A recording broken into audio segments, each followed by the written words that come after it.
ನಮ್ಮ ತಾಯಿಯವರ ನಿಧನದ ನಂತರ 11ನೇ ದಿನದ ಕಾರ್ಯ ಏನು ಮಾಡಬೇಕಾಗಿದೆ ಆ ನಿಟ್ಟಿನಲ್ಲಿ ಈಗಾಗಲೇ ಎಲ್ಲ ರೀತಿಯ ಪೂರ್ವ ಸಿದ್ಧತೆಗಳು ನಡೀತಾ ಇದೆ. ಬಹುಶಃ ನಮ್ಮ ನಿರೀಕ್ಷೆಗೂ ಮೀರಿ ಅವರ ಬಗ್ಗೆ ಇಟ್ಟಂಥ ಅಭಿಮಾನದಿಂದ, ಪ್ರೀತಿ ವಿಶ್ವಾಸದಿಂದ ಅವರಿಗೆ ಅಂತಿಮವಾದಂಥ ಒಂದು ಆತ್ಮಕ್ಕೆ ಶಾಂತಿಯನ್ನು ಕೋರ್ತಕ್ಕಂಥದ್ದಕ್ಕೆ ದೊಡ್ಡ ಮಟ್ಟದಲ್ಲಿ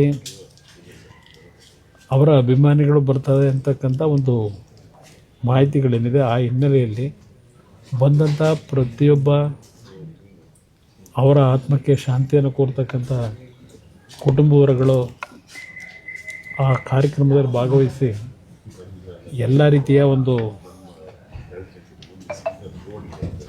ಬಂದಂಥವರಿಗೆ ಯಾವುದೇ ರೀತಿಯ ಒಂದು ಸಮಸ್ಯೆಗಳು ಇಲ್ಲದೇ ಇರತಕ್ಕಂಥ ರೀತಿಯಲ್ಲಿ ಅವರಿಗೆ ಅವಕಾಶಗಳನ್ನು ಕಲ್ಪಿಸಬೇಕು ಅಂತಕ್ಕಂಥ ದೃಷ್ಟಿಯಿಂದ ಎಲ್ಲ ರೀತಿಯ ಸಿದ್ಧತೆಗಳನ್ನು ಮಾಡಿದ್ದೇವೆ. ಯಾವುದೇ ಸಮಸ್ಯೆಗಳಾಗಬಾರ್ದು ಅಂತಕ್ಕಂಥ ದೃಷ್ಟಿಯಿಂದ ಎಲ್ಲ ರೀತಿಯ ಎಚ್ಚರಿಕೆಯನ್ನು ತೆಗೆದುಕೊಂಡು ಅಲ್ಲಿ ಎಲ್ಲ ಸಿದ್ಧತೆಗಳು ನಡೀತಾಯಿದೆ. ಸರ್, ಎಷ್ಟು ಜನ ಬರುವಂಥ ನಿರೀಕ್ಷೆ ಇಟ್ಕೊಂಡಿದ್ದೀರಿ ಸರ್? ಎಲ್ಲೆಲ್ಲಿಂದ? 1,00,000ಕ್ಕೂ ಹೆಚ್ಚಿನ ಅಭಿಮಾನಿಗಳು ಬರ್ತಾರೆ ಅಂತಕ್ಕಂಥದ್ದು. ಅದು 2 ಲಕ್ಷವೂ ಆಗ್ಬೋದು, 2.5 ಲಕ್ಷವೂ ಆಗ್ಬೋದು. ಏಕೆಂದರೆ ಅದಕ್ಕೆ ನಮ್ಮಲ್ಲಿ ಆ ನಿರೀಕ್ಷೆ ಮೀರುತ್ತೆ ಅಂತಕ್ಕಂಥದ್ದು ನಮ್ಮ ಅಭಿಪ್ರಾಯ.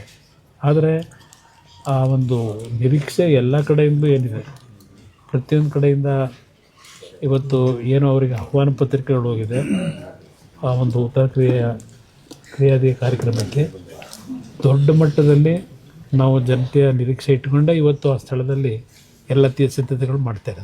ತಂದೆ ತಾಯಿಯವರು ಆದರ್ಶ ದಂಪತಿಗಳು ಸರ್. ಈಗ ನಿಮ್ಮ ತಾಯಿಯವರು ನಿಧನರಾದ ನಂತರದಲ್ಲಿ ತಂದೆಯವರು ಹೇಗಿದ್ದಾರೆ? ಅವರ ಆರೋಗ್ಯ ಸ್ಥಿತಿ ಇಲ್ಲ, ಅವರು ಪ್ರತಿನಿತ್ಯ ಅವರ ಚಿಂತನೆಯಲ್ಲೇ ಇದ್ದಾರೆ. ಹಲವಾರು ರೀತಿಯ ಭಾವನಾತ್ಮಕವಂಥ ವಿಷಯಗಳನ್ನು ಪ್ರಸ್ತಾಪ ಮಾಡೋದಷ್ಟೇ ಅಲ್ಲ, ನಮಗೆ ಭಯ ಇರತಕ್ಕಂಥದ್ದು ಆ ಚಿಂತೆಯಲ್ಲಿ ಅವರ ಆರೋಗ್ಯದ ಮೇಲೆ ಪರಿಣಾಮ ಬೀರಬಾರದು.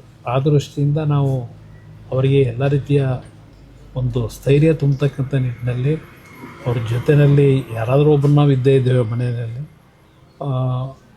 ಅವರ ಒಂದು ಈಗಿನ ಒಂದು ಸಾವೇನಿದೆ, ಅವರನ್ನು ಅಗಲಿರ್ತಕ್ಕಂಥದ್ದೇನಿದೆ, ಬಹುಶಃ ಯಾವುದೇ ಕುಟುಂಬದಲ್ಲಿ ಮಕ್ಕಳಿಗೆ ತಾಯಿಯನ್ನು ಕಳ್ಕೊಂಡಾಗ ಅಷ್ಟು ಸುಲಭವಾಗಿ ಆ ನೋವಿಂದ ಹೊರಗೆ ಬರ್ತಕ್ಕಂಥದ್ದು ಕಷ್ಟ.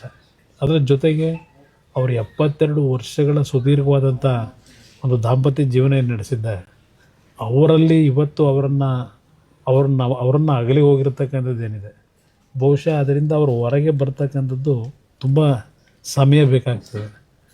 ಆ ಒಂದು ನಿಟ್ಟಿನಲ್ಲಿ ನಾವುಗಳು ಅವರಿಗೆ ಪ್ರತಿನಿತ್ಯ ಆ ನೋವನ್ನು ಒಂದು ದೂರ ಸರಿಸ್ತಕ್ಕಂಥದ್ದಕ್ಕೆ ಬಹುಶಃ ಹಲವಾರು ಅವರ ಅಭಿಮಾನಿಗಳು ಬಂದಾಗ ಇನ್ನೂ ಅವರಲ್ಲಿ ಸ್ವಲ್ಪ ಆ ಒಂದು ದುಃಖ ಪಡ್ತಕ್ಕಂಥದ್ದೇನಿದೆ, ಅವರ ಅಭಿಮಾನಿಗಳನ್ನು ನೋಡಿದಾಗ ಆದಷ್ಟು ಅವರನ್ನು ಒಳ್ಳೆ ರೀತಿಯಲ್ಲಿ ಸ್ವಲ್ಪ ಆರೋಗ್ಯಕ್ಕೆ ಸಮಸ್ಯೆ ಆಗದಾಗೆ ಎಚ್ಚರಿಕೆ ವಹಿಸಬೇಕು ಅಂತಕ್ಕಂಥದ್ರ ಕಡೆನೂ ಗಮನ ಕೊಟ್ಟಿದ್ದೇವೆ. ಧರ್ಮೇಂದ್ರ ಪ್ರಧಾನ್ ಅವರ ರಾಜೀನಾಮೆ ಅದು ಈಗ ಬೇಡ ಬ್ರದರ್, ನಾನು ಒಂದು ವಾರ ಆದಮೇಲೆ ಮಾತಾಡ್ತೀನಿ.